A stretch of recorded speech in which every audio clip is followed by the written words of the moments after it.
Hello ladies and gentlemen, welcome back to another Thomas Apologia video. In today's video we are going to be covering atheists versus Christians. Stick around because there's going to be a lot of juicy points and details with regards to proving the existence of God. Science disproves the existence of God. Since there are no agreeers, can the disagreeers now speak? Let me start with you. Why did you? I was going to raise my hand, right? But then I really thought about it and I was like, science is something that you have to be able to put together evidence for. You have to be able to test that evidence before you can say, yes, this is factual, this is not factual. You can't disprove something that doesn't exist. She's smart because the burden of proof is also not on Us. The burden of proof is on those who are making the claim of there being an existing God.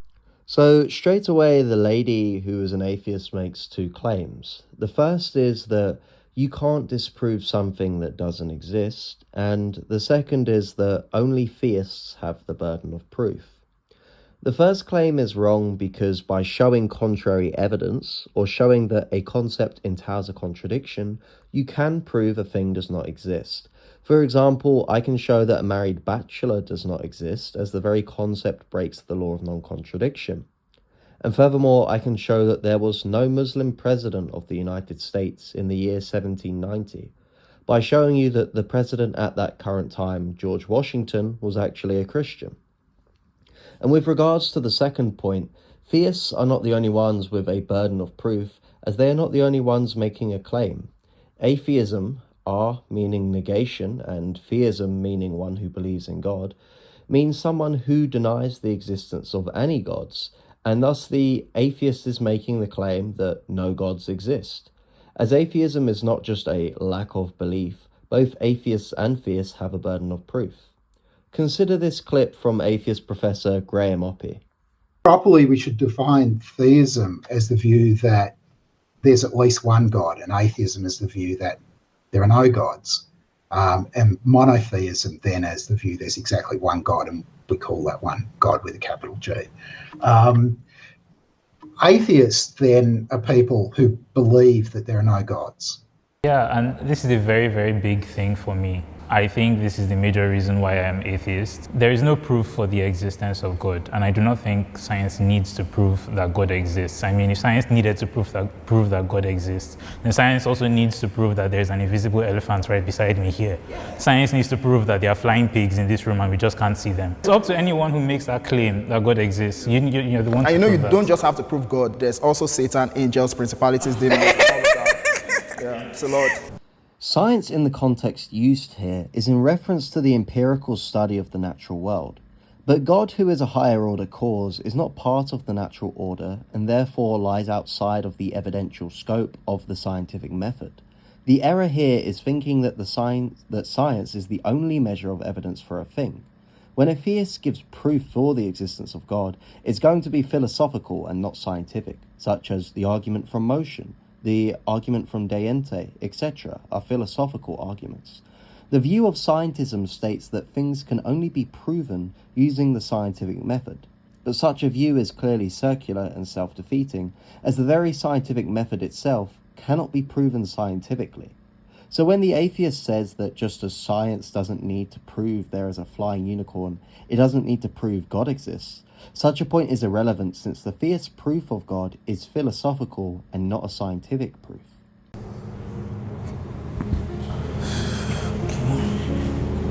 My name is Bennett and I'm a software engineer.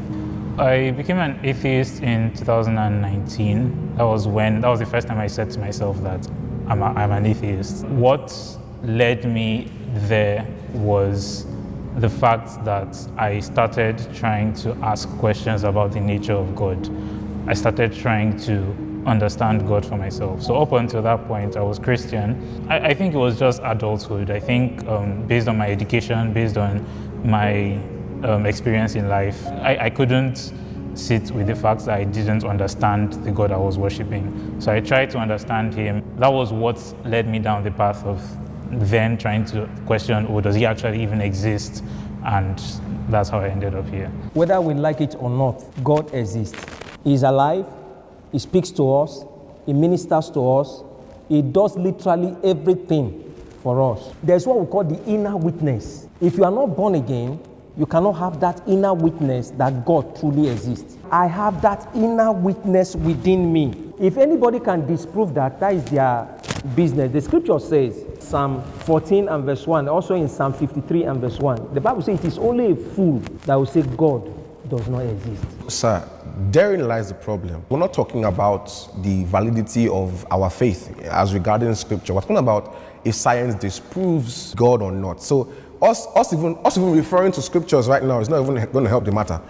It is correct that scripturally only a fool says that there is no God in his heart. However, if we are going to present evidence that said God exists, we can't do so starting from a presupposition that the atheist does not hold to, aka that the Bible is true. There is more to be said on this as well, especially with regards to presuppositional apologetics, which is espoused by the likes of J. Dyer and others. However, I'm going to save that for perhaps a future video. The question now is, does science disprove or approve of it? We can all sit here and then just say, well, where's the proof? I can't see any proof. Therefore, there can be no God. There might be a flying elephant here. I mean, all those things are cute. First things first, how did this world come to be? If you're asking questions like that, the theoretical analysis that you want to give or whatever would indefinitely point to creator, and therefore science approves the existence of a creator God. Peradventure, you're asking, okay, how did this world come to be? If you want to address the theory of the Big Bang, great, let's start from there. The Big Bang theory happened, a large boom, and there were cosmic radiations, blah, blah, blah, blah, blah, and then boom, here we are today, plus evolution, and then we now came to be.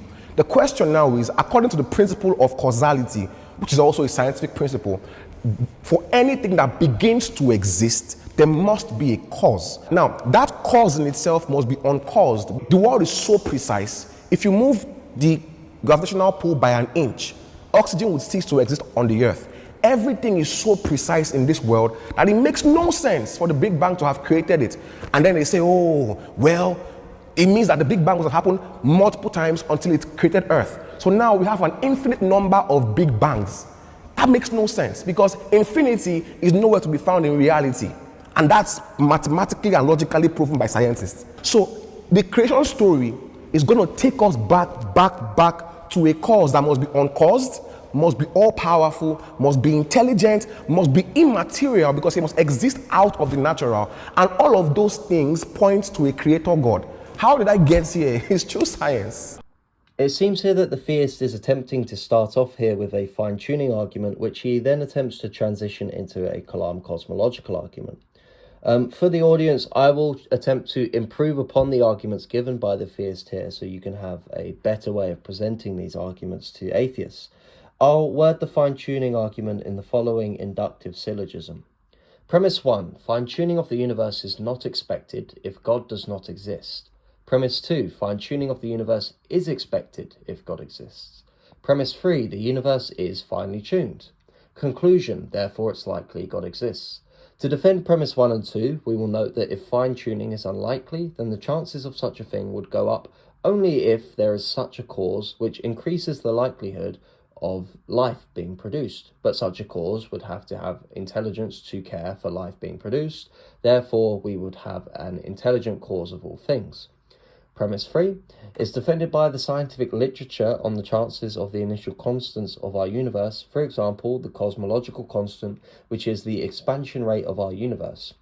So, if this constant were off by 1 times 10 to the 120th power, yes, that is an extremely fine-tuned number, our universe would not be able to produce any form of life at all.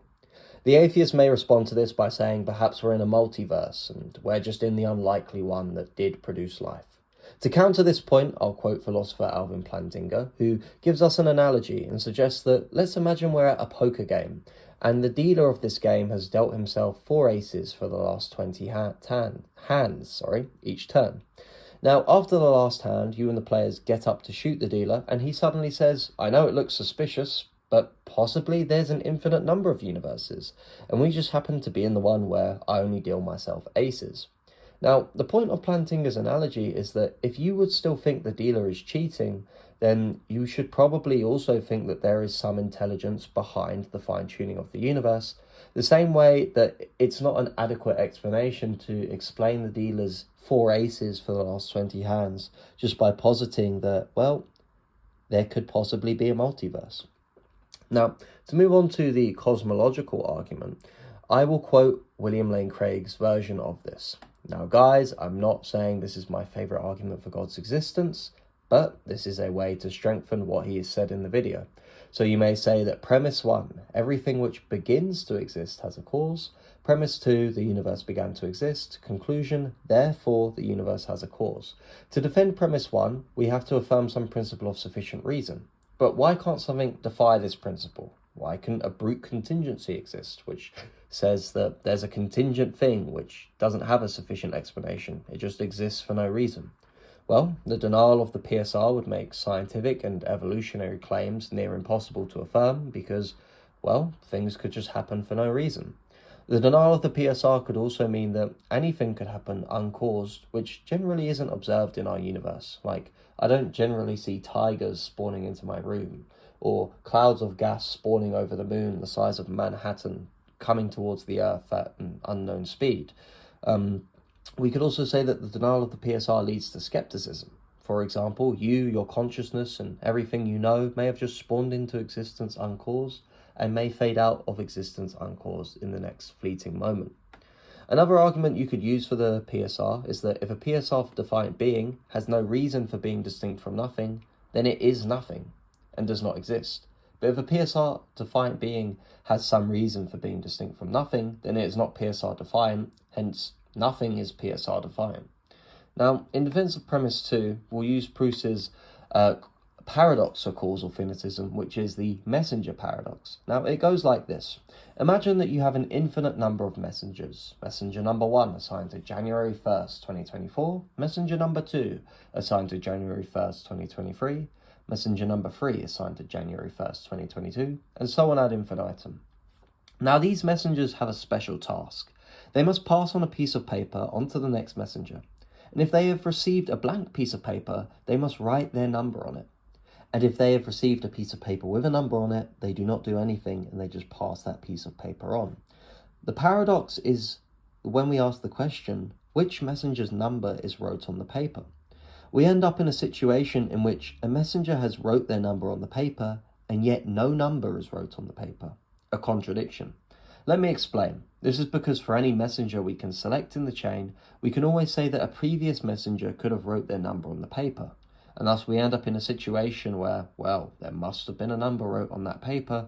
However, none of the messengers could have. Let's say, for example, you want to say messenger number 1000 wrote their number on the paper. Well, I could just posit that messenger number 1001 must have wrote their number on it, and then messenger number 1000 must have received it from them, and it couldn't be messenger number 1000. But the same could be said for any messenger in this series.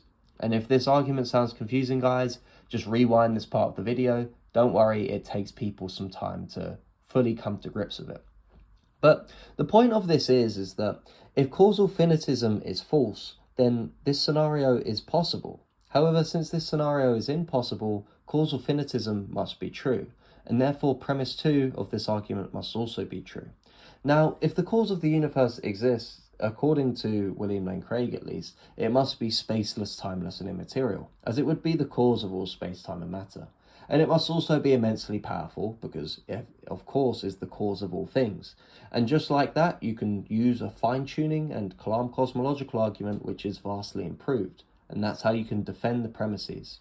I think that is the best argument for the existence of for the existence of an origin of the world. It's not an argument for the existence of God. I would actually take you seriously on your argument for causality if you actually considered all the possible explanations for the origin of the universe. But instead, your explanation is, okay, this entity that caused every other thing must be God. How do you arrive at that point? So when you say it must be immaterial, we can go down that path. When you say it must be outside causing everything else, we can go down that path as well.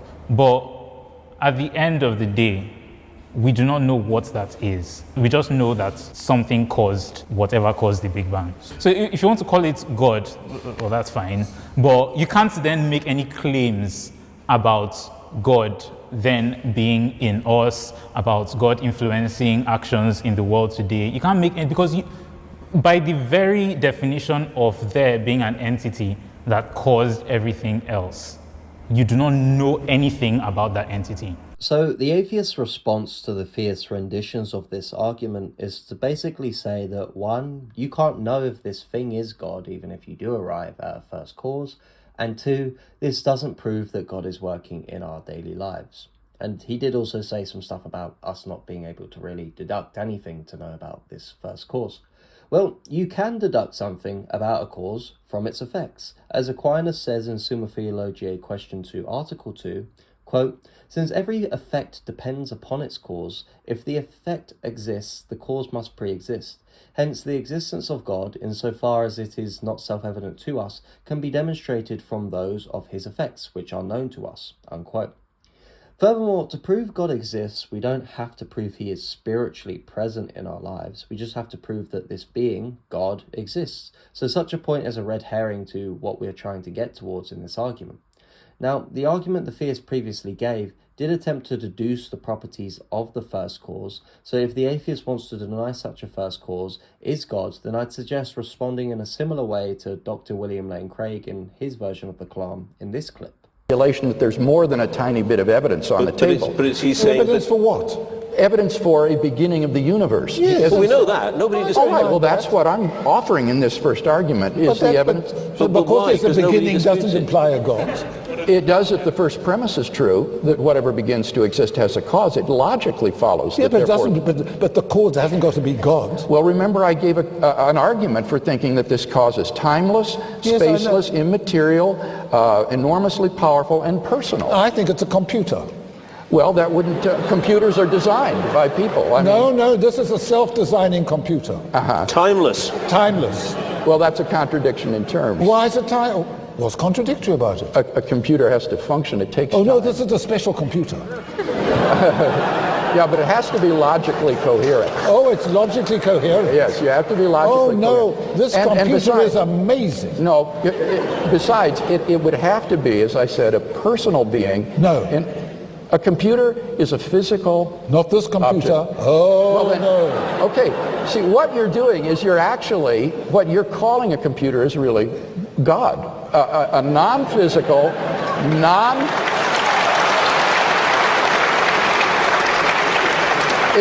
It's just another word if you rob it of all the attributes that make it a computer. And with that being said, ladies and gentlemen, that is the first part of this video reacted to. If you are a member, you'll notice that you receive this content early, and if you would like to support this channel, please do consider in contributing to it by becoming a YouTube member, and you will see that you'll get many perks to the channel. But if you would like to see me drop part 2 of this video, please comment down below in the comments, like, subscribe, and share this video so that I know that you guys would like to see a part 2. With that being said, God bless.